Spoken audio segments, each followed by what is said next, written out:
আমরা আগামী কয়েক ঘন্টা কাটাবো এই নদীর ধারে। আমি মূলত দুইটা চ্যালেঞ্জ দিয়েছি, একটা কে কতক্ষণ পানিতে ডুব দিয়ে থাকতে পারে, আর একটা হচ্ছে 500 ডুবের চ্যালেঞ্জ। তো চ্যালেঞ্জ শুরু করা যাক। তোমরা সবাই রেডি তো? হ্যাঁ। স্টার্ট।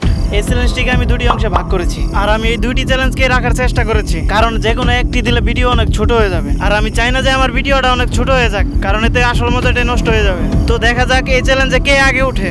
আর আমি দেখতে পাচ্ছি আমাদের প্রথম এলিমিনেটকে। চলুন তার সাথে কথা বলি। এই হচ্ছে চ্যালেঞ্জের সবচেয়ে বড় ডাইল। ডাইল তো বুঝেনি, একবারে সবচেয়ে নিম্নমানের।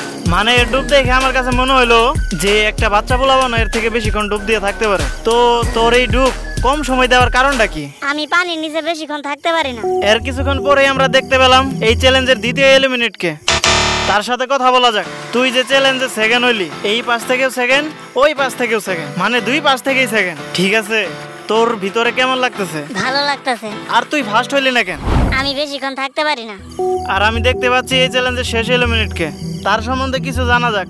আর এ হচ্ছে এই চ্যালেঞ্জের থার্ড বলতে এ উঠছে কিন্তু সর্বশেষে 3 নাম্বার উঠছে কিন্তু ফার্স্ট হয়েছে। তুমি যে ফার্স্ট হইলা এটার কারণটা কি? আমার ডুব দেওয়ার অভিজ্ঞতা আছে, এর জন্য পানির নিচে বেশিক্ষণ থাকতে পারি। এটা হচ্ছে চ্যালেঞ্জের দ্বিতীয় অংশ। এই চ্যালেঞ্জে 500 ডুব দিতে হবে। তো তোমরা সবাই রেডি তো? আমরা রেডি। তো চ্যালেঞ্জ শুরু হলো, স্টার্ট। যদিও এই চ্যালেঞ্জটা সহজ মনে হচ্ছে, কিন্তু এটাতে অনেক রিস্ক আছে, কারণ বেশিক্ষণ ডুব পারলে চোখ লাল হয়ে যায়, আর নাক দিয়ে পানি গেলে ঠান্ডা লাগারও সম্ভাবনা আছে। তবে চিন্তার কোনো কারণ নেই, আমরা গ্রামের পোলাপান, এইসব ডুব দেওয়ার অভিজ্ঞতা হয়ে গেছে। আমি আর ভিডিও বোরিং করতে চাচ্ছি না, তাই আমি এই পয়েন্টটাই স্কিপ করব। ওরা ডুব দিতে থাকুক।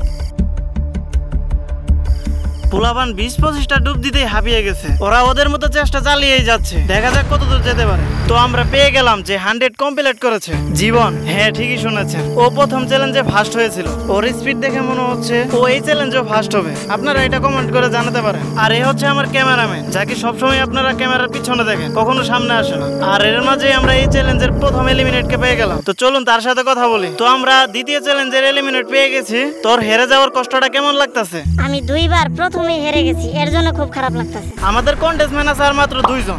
দেখি তারা কতক্ষণ টিকতে পারে। তারা 2 জনই সমান তালে লড়াই চালিয়ে যাচ্ছে। আমি ভিডিও বেশি লং করতে যাচ্ছি না, তাই আমরা এই পয়েন্টটা স্কিপ করব। আর কয়েকটা ডুব দেওয়ার পরেই আমাদের দ্বিতীয় কন্টেস্টমেন্ট এলিমিনেট হয়ে গেল। তো চলুন তার সাথে কথা বলি। আর আমি পেয়ে গেলাম দ্বিতীয় এলিমিনেটকে। তোর ডুব কয়টা হয়েছে? আমার 210টা।